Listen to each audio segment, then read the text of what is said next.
আমি কিন্তু হারতে পছন্দ। স্যার আপনার সামনে যে বসে আছে সেও জীবনে এগিয়ে এসেছে, এমনকি ম্যাচ শুরু হওয়ার আগে ট্রফিতে আমার নাম লেখা থাকতো স্যার। Let's see. এইখানে আমার কাছে দুটো গলফ বল আছে, এর মধ্যে একটাতে গোল্ড আছে আর একটাতে সিলভার। যান। তুমি যদি এর থেকে গোল্ডটাকে সিলেক্ট করতে পারো তাহলে আমি নিজে দাঁড়িয়ে থেকে আমার মেয়ের সঙ্গে তোমার বিয়ে দেবো। আর যদি সিলভার হয়,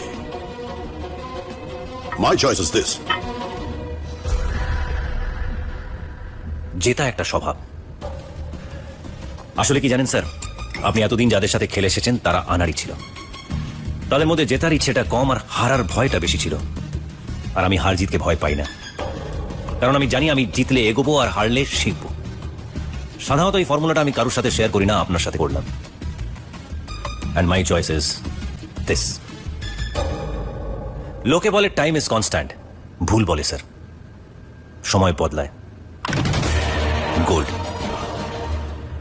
সুতরাং আমি জিতলাম, তার মানে আপনার মেয়ে এবার আমার সাথেই থাকবে। আপনি শুধু জায়গার লগ্নটা ঠিক করে রাখবেন।